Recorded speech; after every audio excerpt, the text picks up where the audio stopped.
You know what we should do? What? We should start starting off every episode with like a wacky story.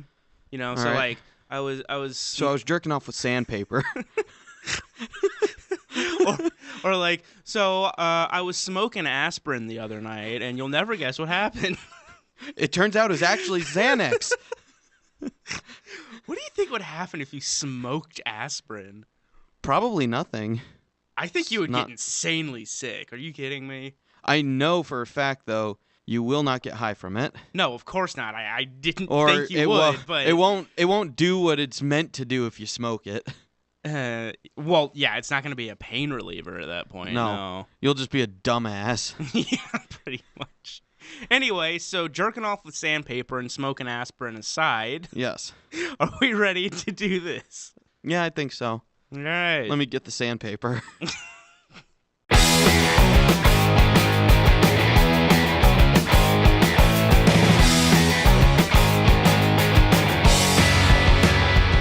Hello, and welcome to the official Watz podcast, episode 6. How's it going? It's going all right. How about you? Yeah, it's going good. We've got some shit to talk about. Yeah, it's going. That's We what actually matters. got quite a bit to talk about this week. Yes, we do. We've got, the Oscars, not the least of which. Yeah, which, the nominees, not the winners yet. Yeah, the Oscar nominees, which they just released sort of like right after we recorded last week. So yeah, that's going to be a heck of a discussion, I think, between the two of us. But for now, let's start with what we've been watching. What you got? I have watched a total of one thing again. Okay. This is going to be a short segment then. Yes, Yeah. yes it is. The movie Jigsaw. And I don't want to get into it too much because this is a whole nother topic for a whole different, video or podcast or whatever. Well, which Saw is that? Like, how many 8. is that? That's the 8th one? That's the 8th one. It's a Jesus soft... fucking Yeah, Christ. it's supposed to be like a soft reboot of the series. Yeah, which, really, do we need to reboot Saw? Honestly? Honestly, no. There have been, God. within the context of the Saw universe or whatever, the Saw series, there have been 3 decent films. The first one, the third one, and the 6th one. Okay, yeah. And they're still not good movies. The first one's at least interesting. From sort of he wasn't a film student when he made it, but from like a super indie sort of perspective, Yeah. it's an interesting movie. It's a cool watch. Yeah. But and if I remember right, it was shot in like 18 days or something like that. it was a very, very narrow shooting window for that one. Yeah. Yeah. But that's the extent of my knowledge of the Saw series outside of like reviews I've heard of the other movies. I've never watched any of them except the first one. I've seen all of them, and I've watched all of them multiple times because... You hate yourself? Because I hate myself, but I'm a gore film fanatic, so... Sure, it just seems like there are better ones. Like, the gore in Saw isn't that good to compensate for its poor story. Yeah, but at the time, the only competitor really for gore films against Saw was Hostel. So only American competitor. Yeah, only American competitors. Like, there are plenty of foreign films. Yes. But this one, I would say, if we're listing out the best to worst, the new one, the 8th one, would be the 4th of the top 4. It's not a bad film, but it's not a good film. The gore sucks, though. Yeah, and that's what I heard, and that's what you told me, is like, the gore just isn't that good. And it's like, if you're gonna watch a Saw film, that's sort of the point. Yeah, the gore wasn't that good, and the only real gore scene in the film was done with CG, like really shitty CG. Yeah, which is sad and depressing. I wish we could go back to the days where people took pride in their practical effects. Yeah. Like, can we get the 80s back? At least for that. Like, there's a lot of shit that can stay in the 80s. But can we the please... haircuts. Yeah. But can we please get back, like, pride in practical effects? I mean, seriously. Where's our Tom Savini's, man? Right? But, yes. So, the movie was all right, despite, some of the bigger YouTube reviewers who reviewed it. Mm-hmm. I don't want to go calling anybody out, but one of them said it was a shitty film and recommended Happy Death Day instead. Okay, which I haven't seen either. It's probably one of the shittiest films of last year, even in terms of slasher movies. So the reviewers, I think, are being kind of unfair to it, and the movies they usually recommend you see instead in the same vein are pretty shitty, is my point. Mm-hmm. But it's a movie I'll say, if you're a fan of the first one, go ahead and see this one. It won't impress you, but you won't come away feeling like shit for watching it. It won't impress you, but it probably won't piss you off. Yeah. All right. I wouldn't call myself a fan of the first one. I find it interesting, mostly because I find what's his name interesting as a director. What the fuck is his name? James Wan. Yeah, James Wan. James Wan is a director that I have an interesting relationship with. Watching relationship, clearly I don't know the guy, but Devin, we all know you're sleeping with him.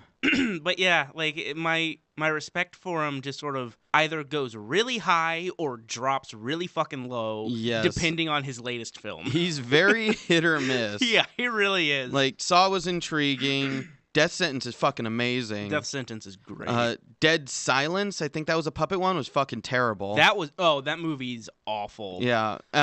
Insidious is fucking god awful. The Conjuring's really good. It's really good. Conjuring 2 is good. Conjuring 2 is good.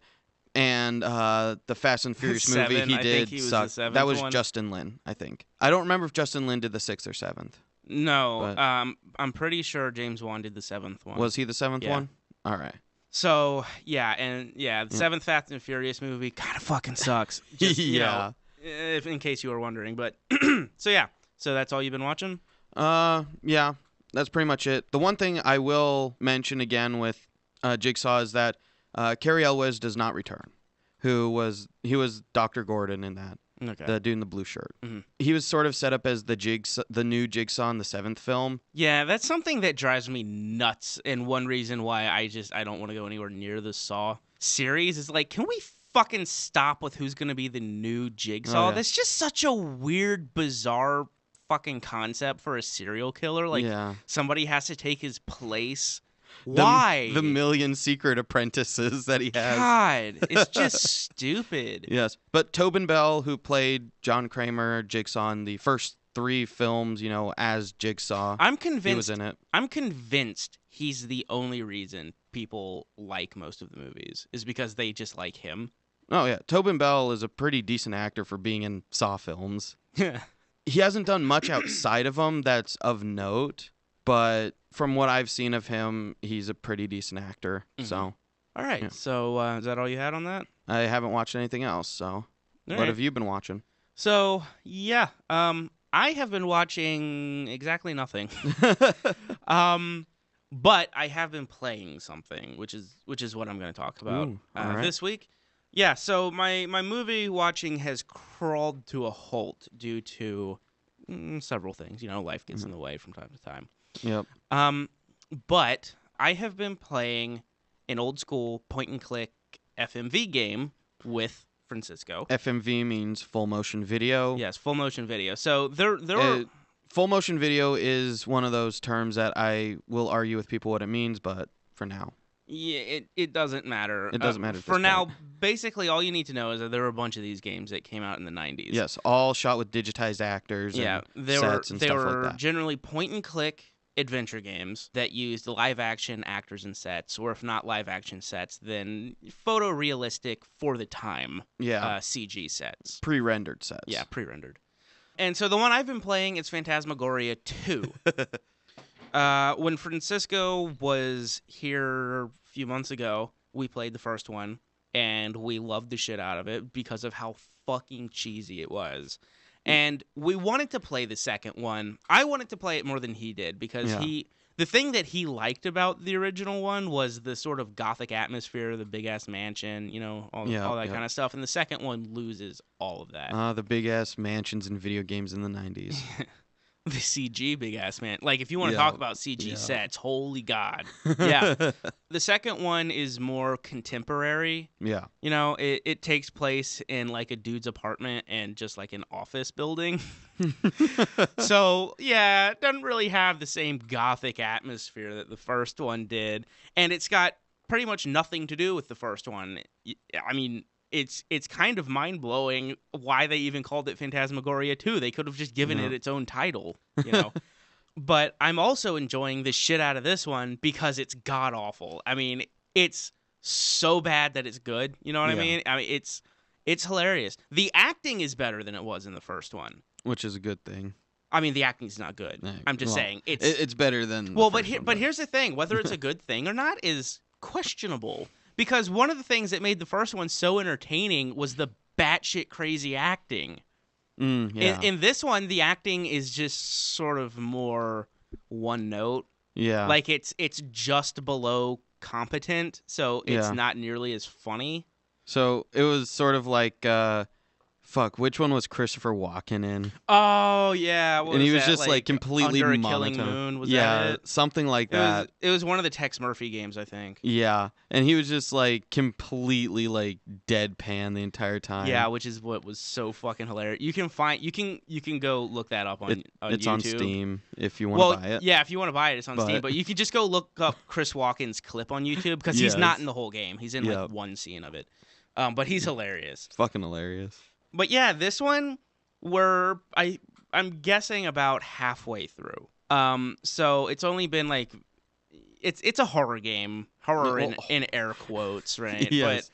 But so the horror elements have been very sporadic and middling, but I'm loving the subject matter where it's just like it's basically a schizophrenic guy getting into BDSM, and that's the game.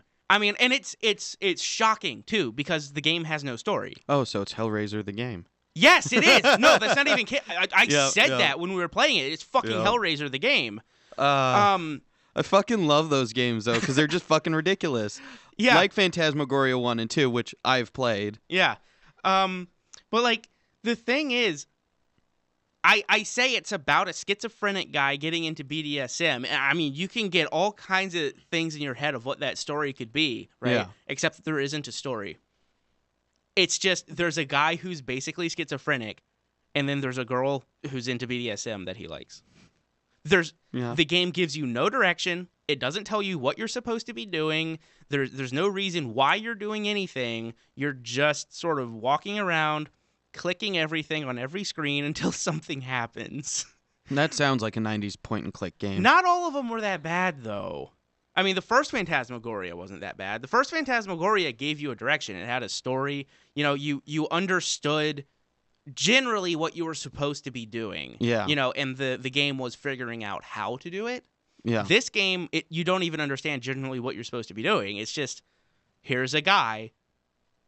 That's the game. Here's a guy. Now, do stuff. You know what I mean? Like, yeah. That's as far as it goes, and you're just left to like guess at what you're supposed to be doing, which I guess is kind of interesting in the fact that you don't really know where the story's going to be going because there isn't a story. So it could just be any fucking shit could just happen. Yeah. You know what I mean? Like you could finish this chapter and then the next one you're just going to see him strapped to a bed with his dong hanging out and somebody beating the shit out of him, and you would go, no, this makes sense to me in this game. Yeah. You know what I mean? So would you say the best way to play that game is come up with what the story is in your head, and sort of go with it? That's pretty much what we're doing. Yeah. Like the story that we came up with while we were playing it is that this is a guy who's just trying to live his life, but then woke up one day to find that he's being controlled in a computer game. Right? That sounds like that fucking Hellraiser movie, Hellworld. And so, like, because he just keeps doing stuff that any normal human being would be like, why the fuck is that guy doing that? So to us, even he is like, why the fuck am I doing this? It's because we, the player, are like telling him, yeah, go fuck with the cops. You know? Even though that's what the game wants you to do. Like, it really is just like no human being on Earth would do the things that this man is doing in this game. Oh, so it's like me playing a Telltale game. Yes. All through the fucking Walking Dead game, I just wanted the main character just to turn around and dome the little girl. Unfortunately, that was not an option. Yeah. But, yeah, I've been really enjoying it because it's cheesy and weird, and I will always have a love in my heart for FMV games, you know, like Phantasmagoria 1, Gabriel Knight 2, because the first one and the third one aren't FMV. No. The Tex Murphy games. There was a new Tex Murphy game. I know. That didn't look that good to me. I never played it, but... Neither did I. Night Trap was entertaining. Yeah, Night Trap. So yeah, that's what I've been doing. It's pretty much just playing that game with Francisco when I can. I need to watch more movies. Yeah. But so do yeah. I. So, I have like 4 or 5 movies on my list of things to watch that I can talk about. Oh my god, no, that doesn't even touch mine. Yeah. Well, I mean for like talking about like next week. Okay, fine. But like I tend to buy a lot of movies that I want, right? Yep. But then it's just finding time or being in the mood to watch them. Yep. So before those movies get sorted into my main collection of movies, they sit on their own shelf of movies that I haven't watched yet.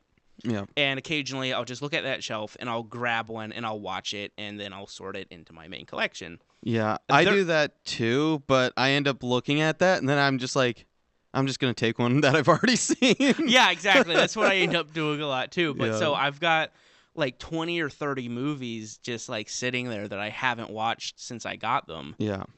So, all right. Yeah. So preview for next week of what I watch a movie called Violent Shit. Right. You're going to watch that on your own? We're not going to like... well, if you want to watch it together, we can.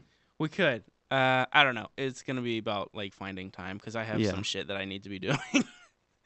But yeah, so you found a collection of 5 movies, 4 of them called Violent Shit, and 1 of them called Zombie 90. They were made on Video 8 back in the 90s, and they're German films. No, they're not. They're all German? They're all German, just a couple of them are in English instead of in German. That's fucking weird. He brought that over to my place like last week and just handed me a DVD case that said Violent Shit on it. And both of us had the same reaction to it, I think. Not that it was like, this shit is violent, but like somebody taking a violent shit. Yes. Right? I saw that in the video store, and that's exactly what I expected when I first saw it.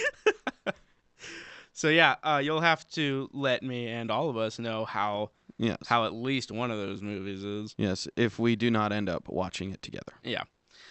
All right, so are we ready to just move on to topics now? Oh, yeah. All right, well, I've got a few sort of shorter topics, so we'll hit those real quick. So my first one is, do you know of the movie currently being filmed called The Irishman? The Irishman. Yes, it's a Martin Scorsese movie. Yes, it is Martin Scorsese's newest, set to be released this year. I've been keeping a close eye on this movie. I completely forgot about it till now, so. I've been keeping a close eye on it because this sounds amazing just by the cast. Do you know the cast? Vaguely. Okay. I know it when I saw it, it's fucking hilarious. I'm going to go over the cast, all right? Yeah. Al Pacino, Robert De Niro, Joe Pesci, and Harvey Keitel. Yep. All right. Holy fuck. Like, just Al Pacino and Robert De Niro in a Martin Scorsese movie, like, you have my money right there. Yeah. Oh, that gets me super hard. But you know who else it has in it? Ray Romano. Yep. Why? Why the fuck is Ray Romano in a Martin Scorsese movie? Why is Ray Romano in any movie? Like, not to shit on Ray Romano. I actually do like him, but it's like, Ray Romano? You know what I mean? Yeah. Where it's like, when I think of who to cast in my movie, the first actor I go to is Ray Romano, clearly. Yes. I don't even know. I do know that the movie is based on a true story about a gangster who is nicknamed the Irishman. Yeah. So I don't remember the name of the actual gangster, but so the reason I bring it up is because it just got a cover. Or the poster was just released of it. That's fascinating. So, and it's currently filming. It wasn't filming last time that I looked it up. Yeah. And yeah, it's listed to be released this year. I don't know when. If I had to guess, it would be winter. Probably, if it's filming now. Yeah, and of course it's a drama. Dramas usually come out in the winter. Yep. Though Star Wars is ruining that. But anyways, moving on. So yeah, it's a movie that I'm really looking forward to. I'm glad to see progress on it. Yes. And yeah, we're going to be keeping an eye on that one. Yeah, I remember seeing that on Scorsese's IMDb like 2 years ago. Yeah, it's been up there for a long time. Yeah. Yep. So I'm glad to see it actually moving. Exactly, because when I first heard of it, I was like, yes, have my money. Yeah. Because the cast has been listed there for that 2 years as well. So yeah, exactly. Like the cast has been locked in to that cast for a really long time, and it's going to be really interesting to see Joe Pesci in a movie again. yes, I haven't seen him for a long fucking time. I know, and that's kind of sad because I like him in films. Yeah, I like him a lot. Joe Pesci's great. Yeah. All right, so my next topic is something else that happened literally the day after we recorded last week. All right. Which is, God, I'm not going to be able to pronounce this name. Sorry if I right. butcher it. All right. I'll try and help you. Sergei Mikhailovich You're... Eisenstein. Let me see that. It is a Russian name. Yes. Sergei Mikhailovich Einstein. That's what I fucking said. Eisenstein. Yeah, Eisenstein, not Einstein. Yeah. Yeah. Fuck. Yes, he's the Russian cousin of Albert Einstein. No. Okay. I tried my best. Sergei Eisenstein. Yeah, whatever. Do you know who he is? No. Okay. You might actually after I go over this. So, it was his birthday on the 22nd, and he was a filmmaker. Born in 1898 and died in 1948, which only made him 50 years old. Yeah. But he is one of the most influential filmmakers and was one of the first. Now that I'm thinking about it, I do recognize his name. I think you'll recognize one of his movies. All right. He was also one of the first film theorists ever. And he's the person who pioneered the idea of montage editing, right? Right, yeah. So basically what that means is not like a montage like you commonly think of what a montage is, you know, not like Rocky Balboa fucking running up the steps. No, what he meant by montage editing is in the 20s, the silent film era, most editing was simply running one scene into the next scene, right? And his concept was, no, we can take multiple different scenes or images that seemingly don't have anything to do with each other and combine them to create a new meaning, right? So you could cut around to different images and build meaning that way rather than just through action. Yes. Right. Which is something that pretty much all filmmakers do today. Yes. Oh, it is the standard in filmmaking. Like, Yep. if you don't know how to do this, then get the fuck out of film. I mean, it's also not complicated either. Yeah. You know, it's not like this really intellectual fucking thing that you do in film. It's really an obvious thing to do, but it's obvious now because he pioneered it. Right? Yeah. Because filmmaking back then was thought of more as like basically just filming a play. You know, you weren't making a movie, you were just putting a play onto film and then stitching it all together and running it as a movie. Yeah, you set up a camera in front of a set and had your actors do their shit in front of it. Yeah. And that was filmmaking for a long time. And then this guy comes along and he's like, no, you know, we can do more with this medium. You know, it's its own thing. It can function separately. So his very first movie was a movie called Strike in 1925. I don't know much about that one. But the second movie that he directed was called Battleship Potemkin. Oh, I've seen that one. Okay. The thing about Battleship Potemkin is it has one of the most famous cinematic scenes ever in it. At least among scholars, I use that word unpretentiously. you know what I mean. Yeah. People who study film. It's got an incredibly famous and incredibly influential scene in it, which is the scene on the steps. Right. Basically, in the scene, it's people fleeing from a battle, you know, and they're all running down the steps. And couple things here. One is he really showed the trauma that the people were going through.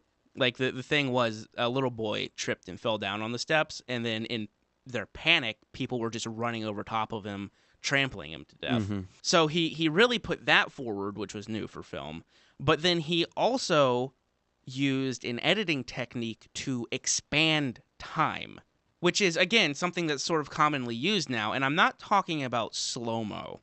I'm talking about how you edit between different people to make a short event feel longer so that you're getting all the detail, right? Yeah. So he stretched this maybe minute and a half scene out to 11 minutes, right, by doing that. It was later, I want to say implemented, but maybe ripped off, give or take, in The Untouchables. There's the scene in The Untouchables where they're running down the steps of like the courthouse, I want to say, and there's a baby stroller that's, the mother's lost control of the baby stroller and is going down the steps while there's this big shootout going on. And it's basically the same scene. They want to say paid homage. I question that, but yeah, there you go. So, if any of this sounds interesting to you, go look this guy up. He had a really interesting life. He started as an engineer. It was a family occupation, and he decided to leave that to become or to pursue a career in stage, and then eventually left that to move over to film. So yeah, I highly recommend that you go look him up. He's a really interesting character and extremely influential in the art of cinema. Yeah, that's all I got on that one. The emphasis you put on cinema, though. So, yeah, now we're going to move on to the main topic this week, which is the Oscars. Yes. So, how we're going to do this is we are going to start at the bottom of the nominees and work our way up and we'll discuss Best Picture last. So, basically the order that they actually do the Oscars in. And we're not going to talk about every one of them. We're going to hit the categories that we care about, or if there's a movie in there that we specifically have something to say. Yes. So, we're going to skip makeup and hairstyling, and we are going to go to film editing. All right. So what are the nominees there? Okay, so the nominees for film editing are 3 Billboards Outside Ebbing, Missouri. I don't even know what that movie is. Well, Ebbing is a city in Missouri. Yes, thank you. But, yes. Okay, so the movie is a kid goes missing in Ebbing, Missouri. They start putting, like, the picture up on billboards, and then the town gets pissed at them for doing that. That's as far as I know about the movie. Okay, so you haven't seen it? No, right. I have not. It looked kind of garbage, but it has Woody Harrelson in it. That's not saying much. Yes. I like Woody Harrelson, but I mean, come on. He's done some garbage. Natural Born Killers. Yeah. Anyways, continuing on. So, so that's the first nominee for film editing. Then we have The Shape of Water, I, Tonya, Dunkirk, and this is the one that pissed me off, Baby Driver. Basically, if Dunkirk doesn't win this category, I'm going to be pissed. Yeah. It basically comes down to that. I haven't seen I, Tonya. No. I want to see The Shape of Water, but Baby Driver? Are you fucking kidding me? Baby Driver. And Baby Driver was nominated for a lot. Yeah. It's ridiculous. Like, that is not the movie that you expect to win Oscars. No. Nor is it the movie that should. No. And I think the only reason it's even on the list is because of how much, when they were marketing the movie and all that, they talked about the editing was fucking this kinetic driving force. So that's the only reason, because people remember that marketing. Yeah, exactly. They remember the marketing, not the movie. Because if you watch the movie, it's not. Mm-hmm. I mean, the editing in that movie is incredibly bland. All right, so moving on to Best Visual Effects. Now, I noticed they don't separate in distinction between visual effects and special effects. Yeah, well, I think you mean practical. Because they're both special effects. Yeah. Yes. For those who don't know, visual effects, CG, pretty much. Yep. If it's done on a computer, it's a visual effect. If it's done in person on the set, it's a practical effect. Yes. So, Best Visual Effects, War for the Planet of the Apes. And that makes quite a bit of sense. That was pretty visually impressive. Yeah. I finally watched it. Oh, you did? Yes. Just briefly, what'd you think about it? Briefly, I thought it was a very interesting movie. It was a lot better than I was giving it credit for based on those around me telling their reviews of it. Mm-hmm. And I definitely think it was a good end to the trilogy. Okay. It sort of maybe had the, where it wanted to go muddled a bit, it between really did. Between being a prequel to the first Planet of the Apes movie and doing its own thing. Yeah. What did you think of that chunk of the movie where there was basically no dialogue? That was the fucking best part of the movie. Yeah. All right, so best visual effects. War for the Planet of the Apes, Star Wars The Last Jedi, because of course, Kong Skull Island. I mean, I guess the effects were...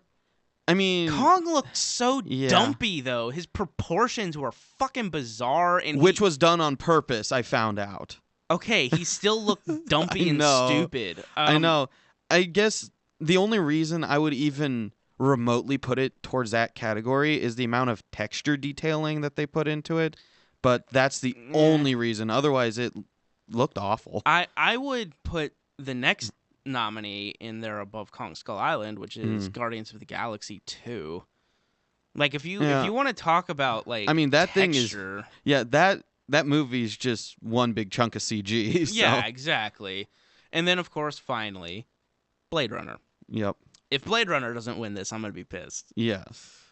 Because, we were just talking about the distinction between visual effects and practical effects.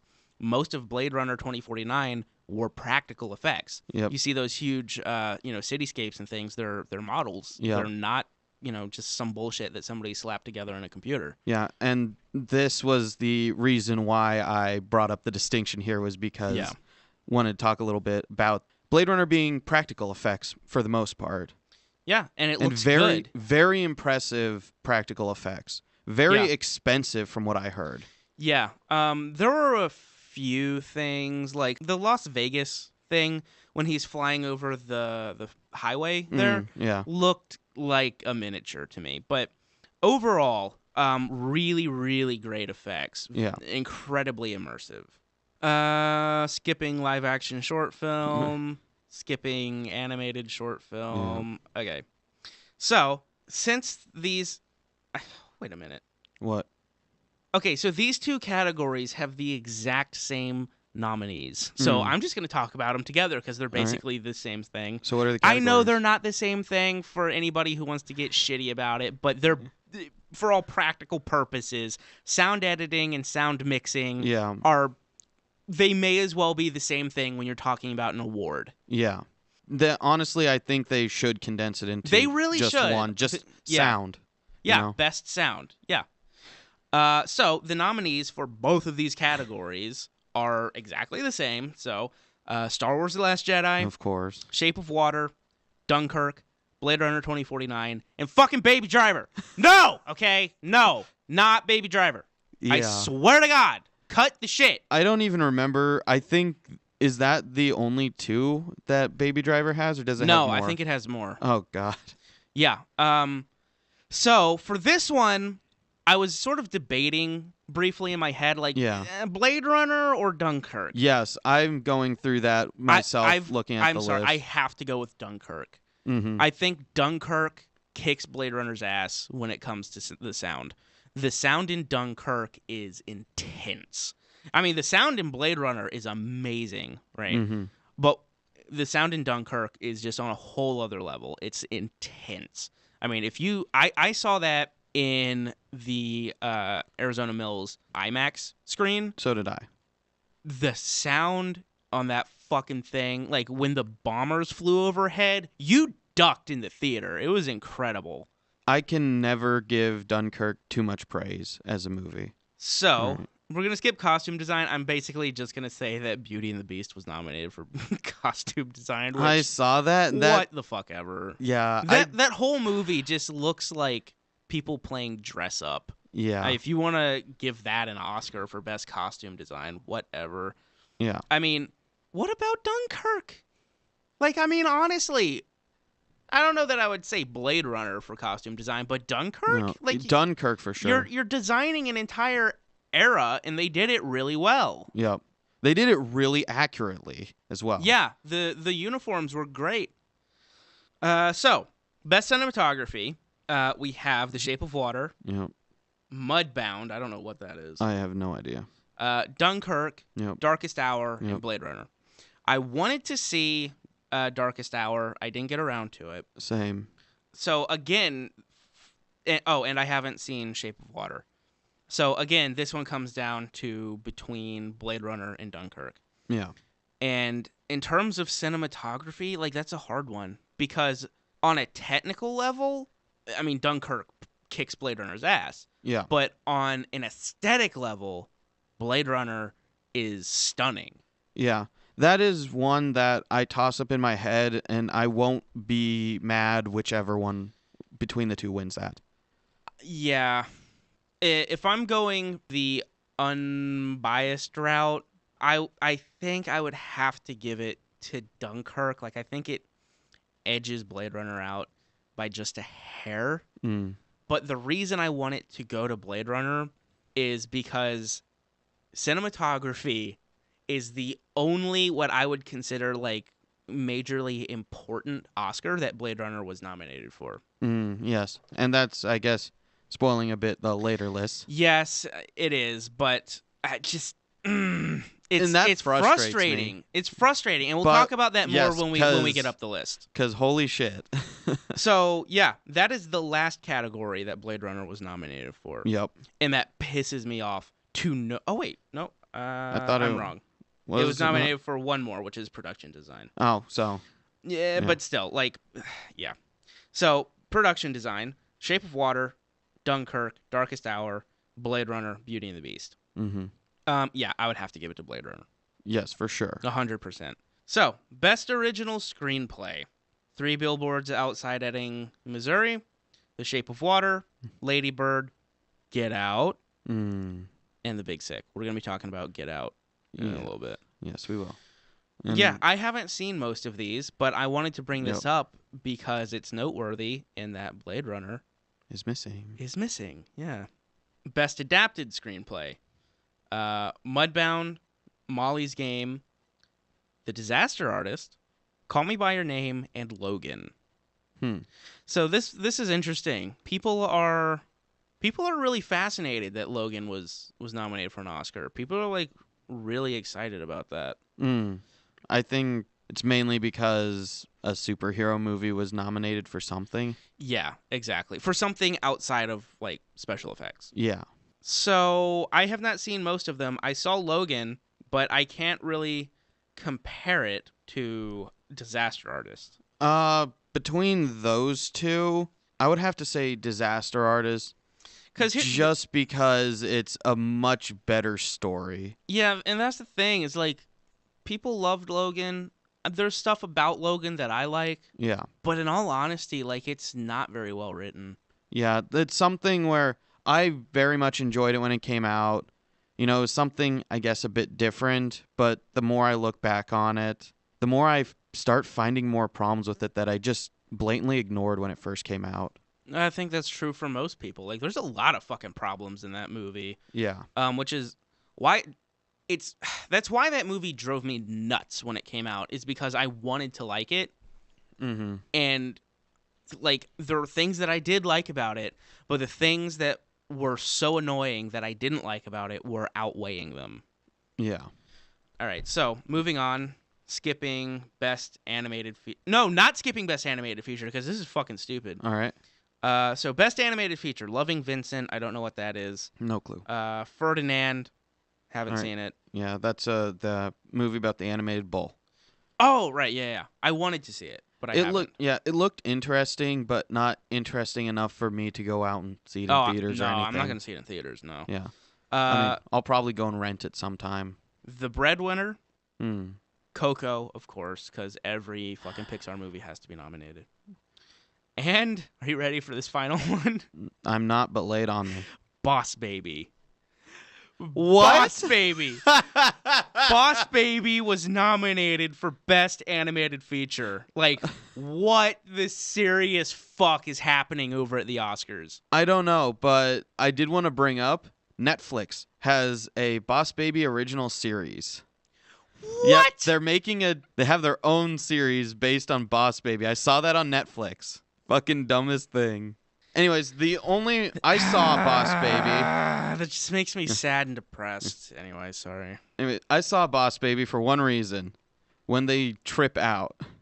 There's a scene where they basically do drugs in the film. Oh my god. And that's the only reason I saw it. Otherwise, it's a generic children's movie with Alec Baldwin for some reason. Yeah. So, best original score. All right. Billboards Outside Ebbing, Missouri. Mm-hmm. Star Wars: The Last Jedi. Of course. Shape of Water. Mm-hmm. Phantom Thread. And Dunkirk. What's missing here? Blade Runner. Yeah. Blade Runner is conspicuously missing from best score. Yeah. Are you fucking serious? Like, go to YouTube and just listen to the Blade Runner 2049 score. Yeah. And tell me that it doesn't deserve an Oscar. And if you say that, you're brain dead. I mean, it's like the score for that movie is amazing. It's very different from the original. Like you can like totally go listen to the original too, by the way, and compare them. But yeah, they're very different, but they're both really fucking good.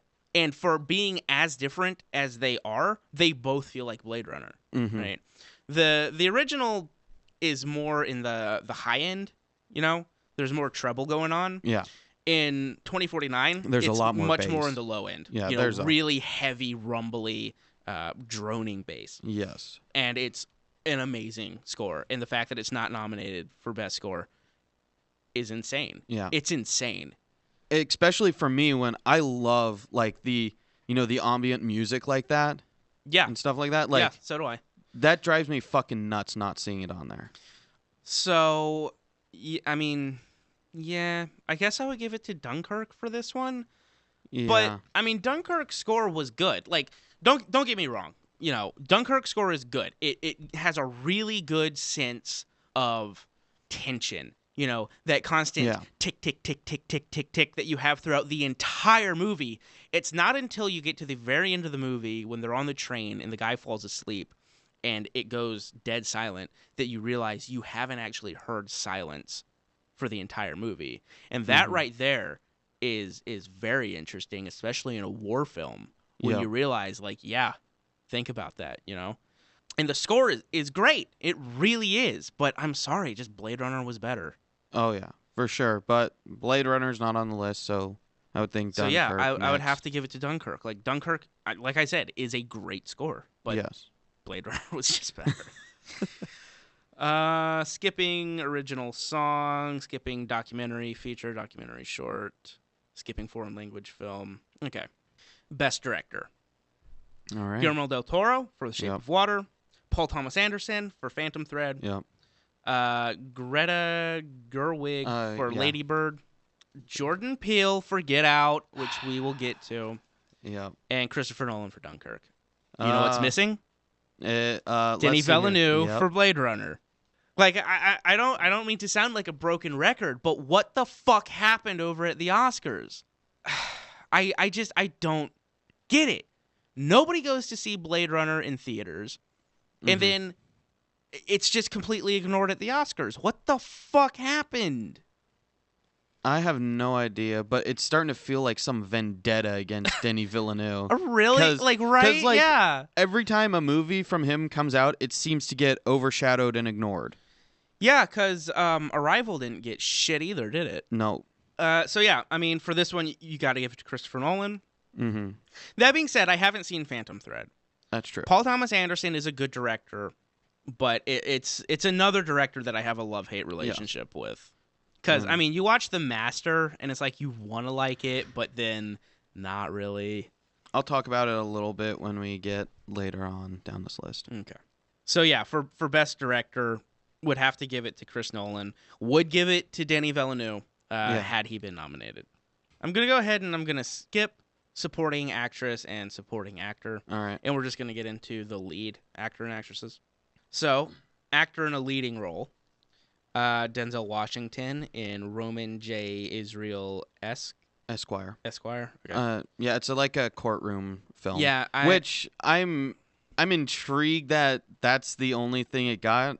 I mean, have you seen it? I haven't seen it all the way through. I've seen bits of it, but from what I saw, it was actually a pretty decent movie. It definitely deserved more recognition than it got.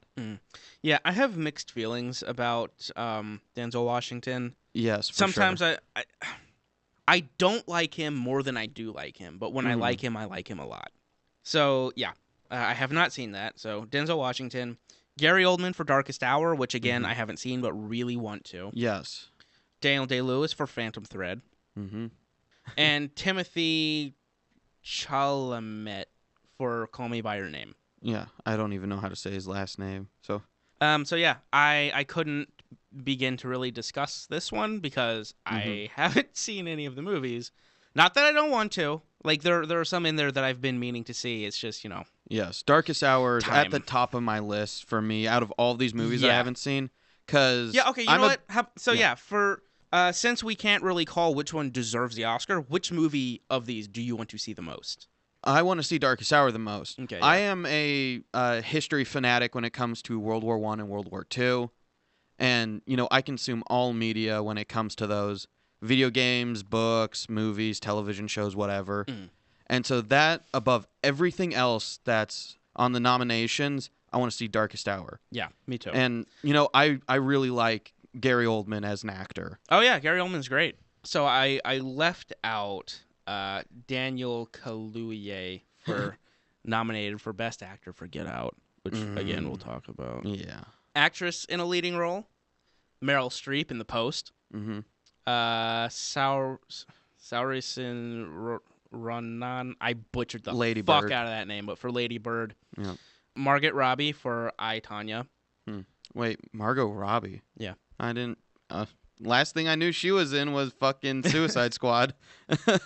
Frances McDormand for 3 Billboards Outside Ebbing, Missouri. Yeah. And Sally Hawkins for The Shape of Water. Of all of these, I think I want to see The Shape of Water the most. Again, because I haven't seen any of these. Yeah. I want to see The Post. Yep. The more I hear about Lady Bird, the more I'm interested in it, but it flew completely under my radar. Yeah. But I want to see The Shape of Water really badly. Mm-hmm. Okay, and finally, the nominees for Best Picture. All right. Will you go ahead and take it, or should I take it? Oh, you can take it. So we have Call Me By Your Name. We have Darkest Hour. We have Dunkirk. We have Lady Bird. We have Phantom Thread. We have The Post. We have The Shape of Water. We have 3 Billboards Outside of Ebbing, Missouri. That title's a mouthful, isn't it? I know. And we have Get Out. Yeah. So what's missing? Blade Runner. Yeah, Blade Runner. To be fair, I don't know that I would nominate Blade Runner for like Best Actor or Best Actress. Mm-hmm. Despite how much I like Ryan Gosling. Yeah, Ryan Gosling was good in it, but I don't know that I would nominate him for Best Actor. Yeah. But for Best Picture, what the fuck happened, man? Like, god damn. You got to be showing Denny some respect. Seriously, he has more than earned it. Not Yeah. just from Blade Runner, but like even if you only go back to Sicario, you have Sicario, Arrival, and Blade Runner. Yep. 3 astounding movies. You know what I mean? He has more than earned his attention, and they just refuse to give it to him. And Blade Runner is the one that I think really deserved it. And no, he got shafted. What should we talk about first? Because I've written a few notes based around these. Okay, I'll let you pick because you know what I want to talk about. Yes, I do. I'll let you pick. All right, so before we get into that, because I know how that conversation is going to go. Yeah, it's a good one to end off on. We'll start down my list of notes. I wrote down some for a few of the movies, but we're going to start with The Post. Okay. It is Spielberg, right? Yes, it's a Spielberg film starring Tom Hanks. And Meryl Streep. Great cast. Yes, it's about the Pentagon Papers leak. Yep. It's interesting because, like most, based on true story movies, it's fairly inaccurate. The Post, being the Washington Post, was not the first to leak these. Mm-hmm. It was actually the New York Times and all that. But aside from that, I did find something very fascinating looking through the trivia of that. Okay. From the script to the film was 9 months. Like, to the completed cut. That's quick. Yeah, it was shot in 2 months. From May to July of last year. And then the full edit was done, the complete edit, 2 weeks. I mean, yeah, that's fast, but that doesn't really surprise me. I mean, you have Spielberg, Hanks, and Meryl Streep. Like, all 3 of them know filmmaking in and out. You know what I mean? When you get a team like that together, you're going to go fast because everybody knows what needs to happen, and they're all good at it. Yeah. I want to see The Post a lot, but I've also become rather disenfranchised with Spielberg as of late. Yeah. His dramas have been hideously boring. Yeah. This one was also accused of that by many reviewers. Doesn't surprise me. I don't know what's going on with Spielberg. It's like he forgot how to make entertaining movies, and just it's not even the subject matter, because Spielberg, I mean, has plenty of movies that could be made, boring if you just made them as sterile and clinical as he has been lately, but he made them really engaging. Yeah. I don't know what happened since the mid 2000s, but just he forgot how to make movies engaging and entertaining. Which is sad, because I do like Spielberg as a director a lot. Yeah, sure. Yeah. I mean, aside from that, there wasn't too much interesting about that movie that I could find, aside from, I guess, like, little pieces of trivia. Like, I guess Tom Hanks and Harrison Ford had, a falling out over this film. Okay, that's weird. I think sure. I think it was supposed to be like Harrison Ford was supposed to star in it, and then Tom Hanks got the role instead. It was something like that. Having only seen the trailer, Harrison Ford in that would be weird. I'm sorry. Yes.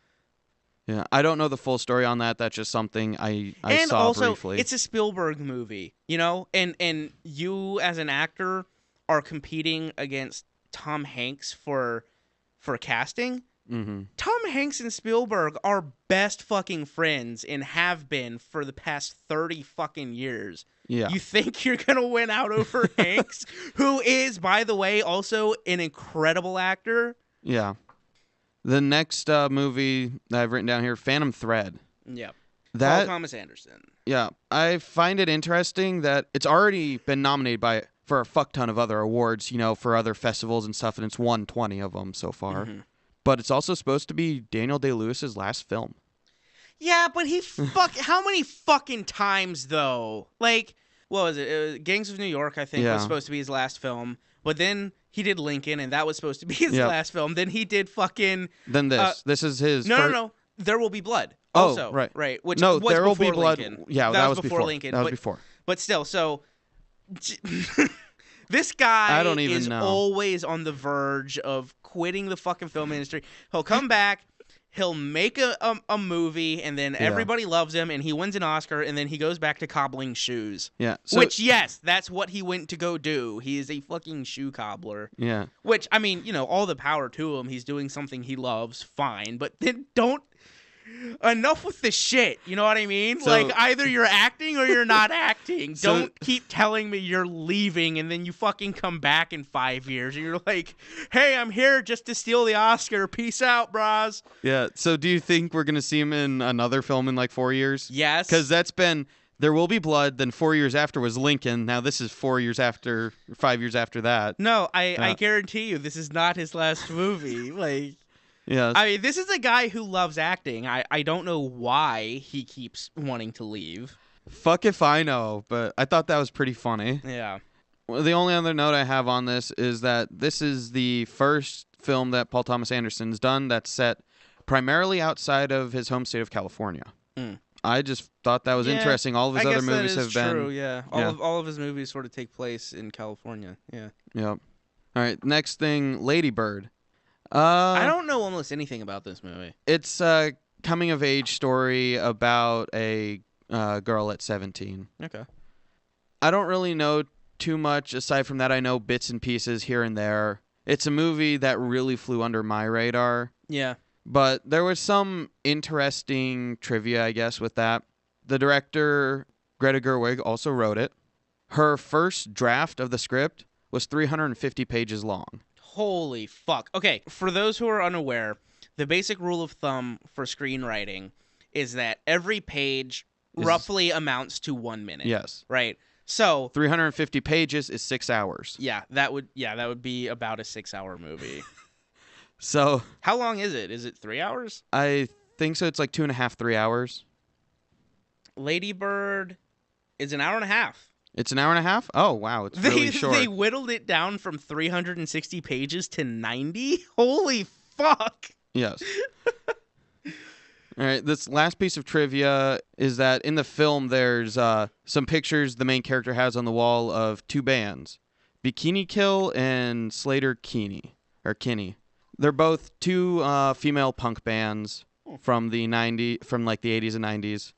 They're like the biggest movement of what was called the Riot Girl, which was a bunch of female-fronted or entirely female punk bands. Is she a punk? Is that a thing? Fuck if I know. All right. It's about her being rebellious, so. Yeah, well, okay. The director worked with Kathleen Hanna, who is the front woman for Bikini Kill, in another movie, Maggie's Plan. Okay. Next is Call Me By Your Name. This one I found the funniest. Okay. So Call Me By Your Name is an LGBT movie between an Italian guy and his translator, like a young Italian man. I think he's supposed to be 17. I think I've heard of this. Like, I heard and about his older, this movie a long time ago. Yeah, and it stars Armie Hammer in it, and the other guy who we can't pronounce the name of. I know about this movie, yeah. Yes. It's been a long time since I heard about it. It came out, like, pretty early in the year, didn't it? Yeah. It was filmed in chronological order, which not many movies are nowadays. No, not many movies ever were. Yeah, like, or even ever. silent films weren't generally filmed in chronological order. Yeah. It's all down to what locations you can get when and for how long. So, like, you can't film in chronological order most of the time. It's cost prohibitive. Yes. So this one was filmed, I think it's like 90% in chronological order. Mm. This one was weird. The film has a dedication. Okay. To Bill Paxton. One of the producers on the film, their husband was like best friends to Bill Paxton. Okay. So it was like their tribute to him. I thought that was weird to have included. That is fucking weird, yeah. Because he died, like, I think a couple months before the movie wrapped. Okay. There's a scene where the two characters are supposed to be, rolling on the grass making out. All right. And that's the only rehearsal they did. Did somebody have, like, a horrific allergic reaction? No. So when they were rehearsing, they had chosen that scene at random. Okay. To rehearse that. And so they were rehearsing that, and the director came over and told them it should be more passionate, get more involved. And so they're rolling on the grass and making out. And when they finally stopped, they're like, okay, I think we're done rehearsing. They looked up, and the director had just walked off. They were just alone there, just rolling in the grass, making out. Oh, that's great. Yeah. Right. I was hoping the story would take a very different turn, like they got way too into it and just started, like, taking their clothes off. Right. No, but this next point gets very close. Okay, I'm ready. There's a scene that I guess is recognizable called the peach scene, where the main character uses a peach to jerk off. Essentially. Like, he fucks the peach. Sure. Well, the director... I must see this movie now. The director, Luca Guadagnino. Fuck if I know how to say his name. Well, yeah, just go with it. The director. To actually see if that was physically possible, he fucked a peach. Oh, God damn it. Of course. Yeah, that's why. Yeah. He didn't totally just, like, read it in the script and it's like, oh, you can do that? And he just went and tried it. Yeah. Although, how does one fuck a peach? You'd have to, like, get the pit out of it, right? Yeah, I'm pretty sure you pit it and then you just stick your dick in the hole. I guess. But, I don't know. I know what I'm doing later tonight. The movie is based on a book, so that came straight from the book as well. Okay. And they'd gotten the rights to the book before the book was finished back in 2007. And I believe the script was completed in 2013. Okay. Well, yeah, I'm down. So, that's another movie that I did want to see. Yeah. But that I completely forgot about because I haven't really heard anything about it since. So. Yes. And after that trivia, cool. I have to see this movie now. What's the name of that one again? It's called Call Me By Your Name. Call Me By Your Name. Yeah. Yep. I'll have to look for that one once it's out. Yep. All right. So that's all the notes I have. So. All right. I did have one more thing on Blade Runner. All right. Before we move on. All right. So, I was being pissed, right? Mm-hmm. That Blade Runner wasn't nominated for Best Picture, wasn't nominated for Best Score, and all that other stuff. And I was looking through all of the other awards shit, right? You know, you go to IMDb and you can just click on yeah, the link, and it'll take you to everything it's ever been nominated for or won. Right? Yeah. And I was looking through it. Tons of places nominated for Best Score. So that's awesome. Yeah. But I'm looking through and I'm like, fucking nobody nominated Blade Runner for Best Picture? Like, are you fucking kidding me? Like, almost nobody. What the fuck is wrong with this world? And I'm scrolling through and I'm like, oh, there's one. Are you ready? Yes. Blade Runner won Best Picture. All right. At the IGN Summer Movie Awards.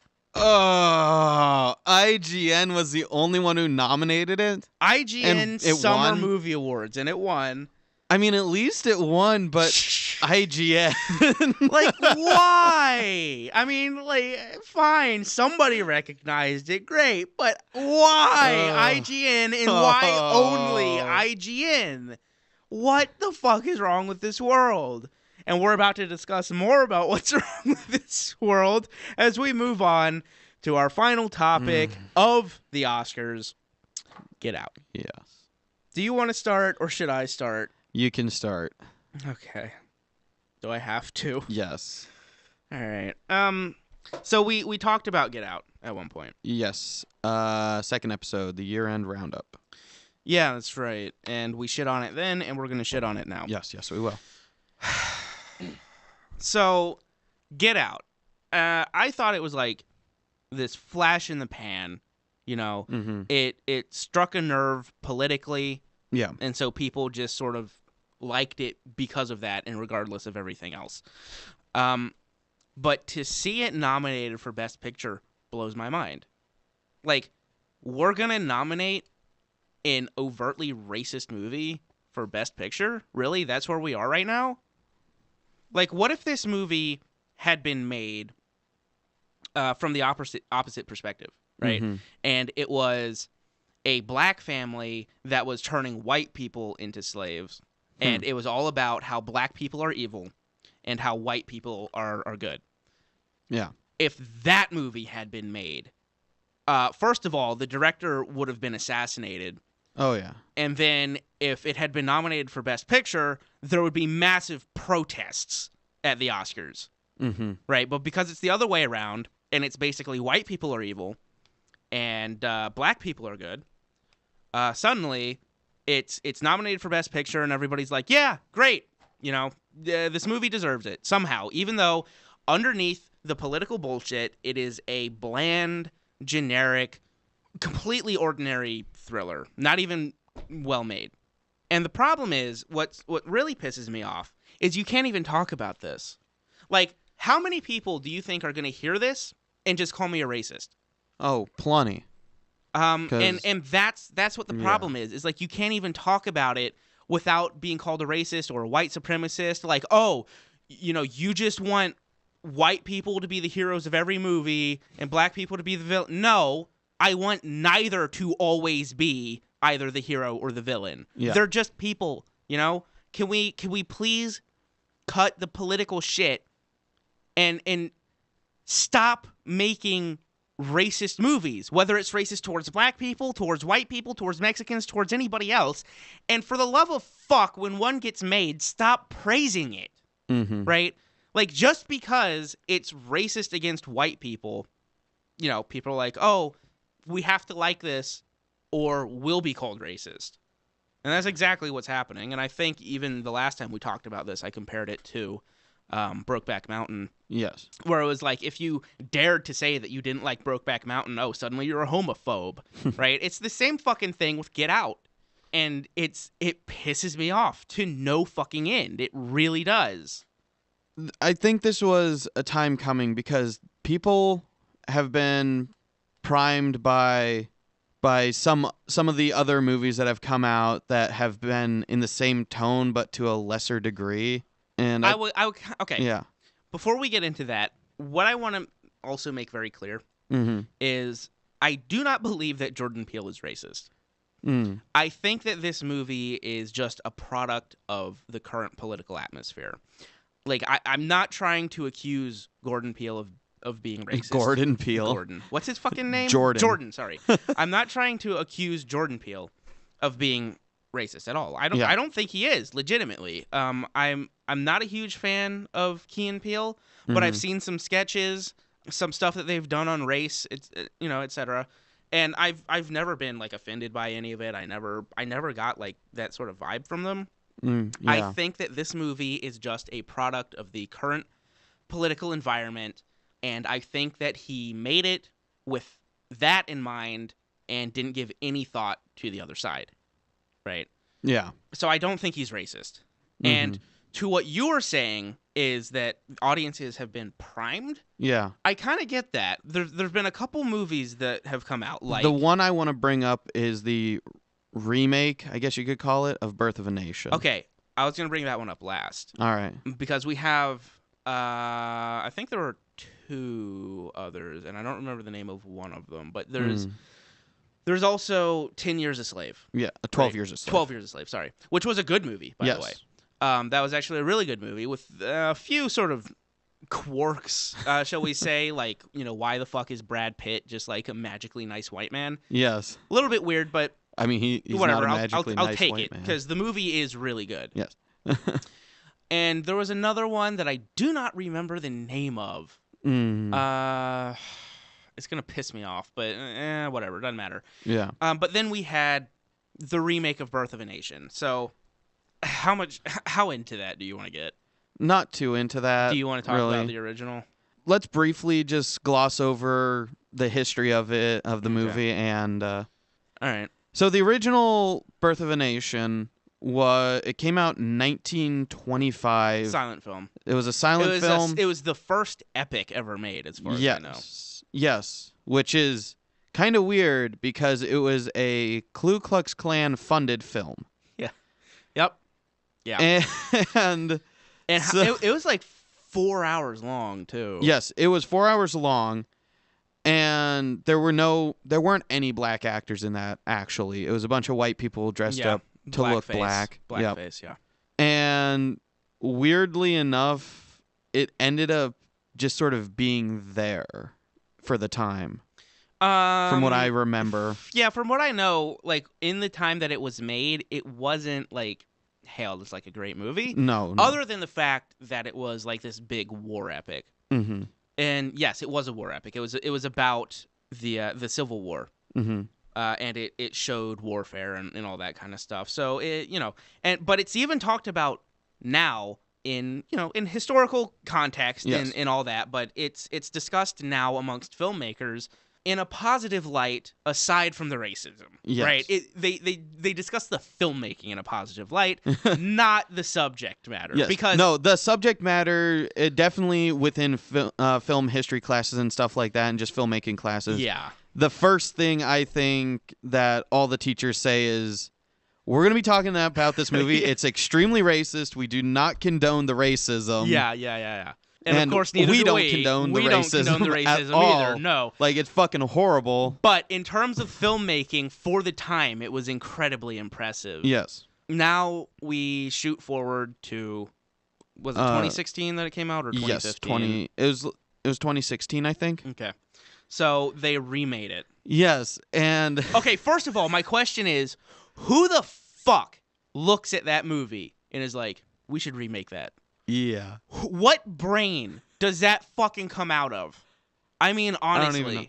I remember when I first heard about it, we were seeing a movie, and it was one of the fucking posters in the theater. And I looked at him like, what the fuck? Yeah. And so what we should say is it was remade, and it was just as racist, except in the opposite direction. Yes. It was extremely racist towards white people, but it had a flare-up of, you can't say anything about the filmmaking because you're racist, but it more or less flew mostly under the radar. Actually, I heard it get called out quite a bit. It has a really low rating on IMDb. And I heard it get called out quite a bit. If you go look at Rotten Tomatoes or you look at IMDb, there's a good chunk of people going like, what the fuck is this? This is insanity. And it is. It's fucking crazy. But then I ended up dealing with the wrong people because everyone that I came into contact with about that movie was just, you can't say anything bad about it because it's positive for the black community. Yeah. I mean, all you have to do, like, if you haven't, go watch the trailer for the 2015-2016 Birth of a Nation. Yeah. All you have to do is see the trailer, and your mind will explode. It's ridiculous that this movie was allowed to be made. It's insanity. Especially, like, I mean, if it had any other title, I think it would have just pretty much been just, forgotten. It would have been forgotten, but it's like... The only reason it's ever remembered is because it has the name Birth of a Nation on it. You remade an overtly racist film into a second overtly racist film. Yeah. Good for you, I guess. And Birth of a Nation, the remake, is what made me not want to see 12 Years a Slave. Yeah. Because I looked at the trailer for 12 Years a Slave, and I was like, God damn it, it's going to be another preachy nightmare that just wants to tell me how shitty white people treated black people, as if we don't all already fucking get it. And so it took me a long time to see 12 Years a Slave, but I'm glad that I eventually did. Yeah. Because 12 Years a Slave is a good movie. But yeah, that gets us to Get Out, which again is not nearly as like insanely racist as Birth of a Nation was. It's not on that level, but it still very much is. Like, every white person in the movie is either evil or stupid. Yeah. And you even get that from the trailer. Yeah, you do. That was the thing, is like, I saw the trailer and I was like, come on, like, this is what we're doing. Yeah. And people came to me and they were telling me, like, no, like, we swear, like, yeah, we know that's how the trailer came off, but the movie's not like that. And so I was and then the movie was like that. Yeah, I was like, okay, so I'll give the movie a try, and it fucking was like that. Yes. But yeah, like, the movie is confusing too. Yeah. Like, not on a surface level, like, you get it, the white people are turning black people into robot slaves. Fine, but when you actually try to break down the logic and how they're saying it's happening, it's batshit crazy. Mm-hmm. It's crazy.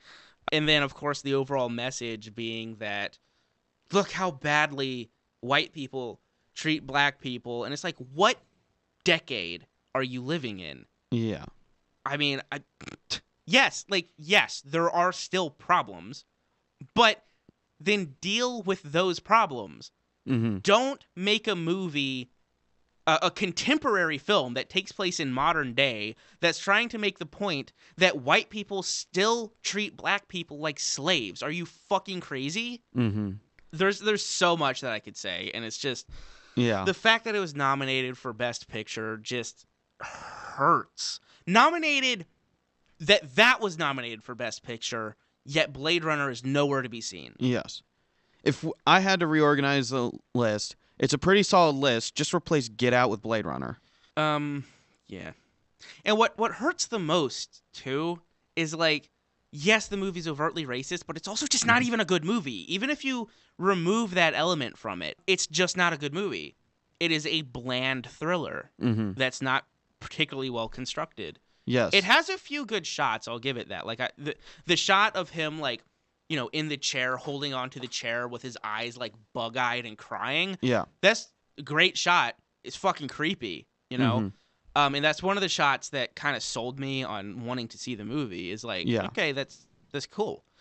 But then you watch the movie and you're just like, what the fuck is happening here? Yeah, and I mean, aside from the few shots that are good, it's really bland in the filmmaking and cinematography. It really is. There's nothing special about the movie whatsoever. Yeah. Even like the writing outside of the racism is just terrible. Yeah, no, the dialogue is awful. Yeah. I mean, in a way, you could almost even compare it to like the Stepford Wives, now that I think about it. Yeah. I mean, it's just, yeah. I want the movie to just be ignored. Yeah. Like it deserves to be. It's like, I would have forgotten about this movie, except that it keeps being brought back up. Yes, it just they keep shoving it in our faces. This is not a movie that I want to keep harping on about. It's not worth it. No. You know what I mean? But because it keeps getting shoved in our faces, people keep bringing it up, it's starting to piss me off that people either don't see it for what it is or don't want to see it for what it is. Yeah. I don't know which it is. Maybe it's a combination of both, but it's ridiculous. It's completely ridiculous. And being just yeah, I mean, I'm going to start repeating myself now, but just being nominated for Best Picture instead of Blade Runner is just mind-blowing to me. Yeah. I will never understand. All right, so that is our rant, I think. Yeah, Did you have anything else to talk about in terms of the Oscars? there isn't really too much aside from that that's interesting about the Oscars this year in general. Yeah, there's really not. Like, the only two movies that I was really interested in were Blade Runner and Dunkirk. Yeah. And Dunkirk seems to be doing okay, at least in terms of nominations, but Blade Runner just got completely shafted. Yeah. All right, so if that's all we got on the Oscars, then I think we're going to move on to our suggestions for tonight. Oh, boy. Do you have one? Did you think of one this week? Or am I going to have to sit here for 5 minutes? I'm going to have to sit here for 5 minutes, aren't I? All right, then I'll go first. How about you go first? All right. So my recommendation, I'm going art house this week. All right. And I'm going to recommend a movie called The Berberian Sound Studio. That is Berberian Sound Studio. Yes. I thought about it because last week we briefly mentioned Toby Jones. Yes. For, God, I don't remember what movie he was in. It was like a really small. Mm. Oh, right. The Snowman. He Ah. briefly, randomly showed up in that for half a scene and then disappeared. But yeah, so Toby Jones is an actor that I actually really like. He does a lot of like weird, quirky stuff. Yeah. And the Berberian Sound Studio is definitely in that vein. But it is probably the weirdest, quirkiest, most art house movie that I've ever seen him in. And basically what it's about is a sound designer, played by Toby Jones, gets called to Mexico, I believe, to sound design a horror movie. And the whole thing is very odd. Yeah, if you're into art house, you'll probably love it. If you're not into art house, I still suggest watching it because it's interesting. It has really good atmosphere. It's really well acted. The story is questionable, but that's par for the course when it comes to art house. I liked the movie because of its atmosphere and because I like Toby Jones. It's a really, really interesting movie, and I suggest that all of you go out and see it. It was on Netflix, and they pulled it. It's another one of those movies that they ripped off Netflix. I remember that because I had it in my list, and I was going to see it, and they pulled it when I went to go watch it. So, yeah, I don't know how hard it is to find it because I haven't tried looking for it. I have. It's pretty hard to find from what I saw. Is it on Blu-ray at least? I think it is. Is it on American Blu-ray? I don't think so. Okay, so you might have your work cut out for you trying to find it, but if you can, I'm sure you could rent it on iTunes. Yes. I'm sure it's there. If not, Amazon maybe. Even though Amazon streaming is ass, as we've discussed before. We're not going there again. But yeah, right. Even if you can't find it on disc, I'm sure you can find it streaming somewhere. So yeah, yes. Definitely Berberian Sound Studio. Give it a look. So I have a recommendation. This one is more controversial. I'm going to recommend Cannibal Holocaust, actually. Oh my God. All right. We're going there, are we? Yes, we are. You fucking splatter whore. Yes, fight me. Outside of the controversy of animal abuse, which like there is a cut that I don't know how to say his fucking name. The director Deodato, he made without all that in it. Okay, and because there's multiple instances of it, right? Yes. Yeah. There's I think like 4 or 5 scenes of it. It's like one of them is like they fucking hack the head off a turtle or something. Yes, they eat a turtle. Yeah. The movie is basically about a camera crew goes down to the Amazon to document, savage native tribes and discovers that they're not so savage, so they create their own drama and they end up going missing, and that's done as sort of, actual documentary footage in air quotes. It is a found footage movie before found footage existed. It is a faux documentary. Yes, it was one of the first. Yeah. So it is presented like a documentary, but it is not true. Yes. It's completely fictionalized. There's also a narrative part to the movie. Well, I would hope so. Yes. The narrative part, well, I mean, in the sense of... Oh, you mean it's like not documentary footage? No, it's not 100% documentary footage. Okay. Half of it's documentary footage, and the other half is the story of, I think it's if I remember right, one of the producers of the film goes and finds this film, and, you know, all the crews disappeared. Producer of the fake film. Producer of the fake film Yeah. goes and finds the film, and he's watching it back to see what happened to them. And so, you know, it sort of intercuts that way. Yeah. It's not in English, right? It is in English. Oh, it is. Okay. It's Italian, but Yeah. it is in English. Okay, right. I knew that it wasn't an American production. Yes. So I have not seen the movie. Yes. It's one that I've been meaning to get around to, just for historical sake. Yes. But yeah, I have not seen it yet. The movie has a strange message to it that it's hard to watch it's hard to watch the animal abuse in it, but that is part of the message of what is civilization, are we the savages or whatever. Mm. And that was done at a time when it wasn't cliche to have that message. Sure. I really have a hard time with like the animal abuse. Yeah. I really do. But the filmmaking's really well done. I will need to give it a look, and I will watch the original cut, not the one without the animal abuse. I'll suffer through that. Yeah, I'll bring it by sometime.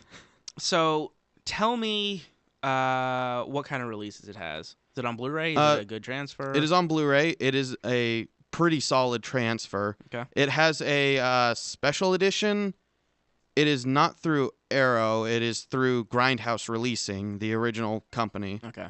It's got a fair amount of features on it. It's got both versions of the film. It's got a lot of commentaries, and that's the kind of release. It's you can probably find it fairly cheap on DVD if you wanted to go that way. It should be fairly easy to find, right? Like, Yes. It's not a rare movie. No, it's not. It's finding I guess, if you're going into a brick and mortar store, you got to find a store that will sell it. Yeah, because the cover art's pretty. Yeah, you're not gonna find it in like Walmart or Barnes and Noble Yeah. or fucking any of those other stores. You'll probably have to order it online. But that being said, it's not rare. No, it should be on Amazon. It's like $25, $30. Yeah. All right, so I'd say that about wraps it up for episode 6 of the Watz podcast. Thank you for joining us, and we hope you found some of this informative or interesting. And if you're mad at us because we didn't like Get Out, well, I don't know what to tell you. Suck a dick. Or disgusted that I recommended a movie with animal abuse in it. Yeah. Plenty of reasons to hate us. Yep. I hope you enjoy doing so. So yeah. Have a good rest of the day or night or whatever time it is for you guys. And always remember that we hate you, I guess. We really need to find an outro. Yeah, we don't have Every an week it just outro. gets more and more awkward. Yes, it does. So yeah. Anyways, peace out, guys. this has been 6th episode. Good night.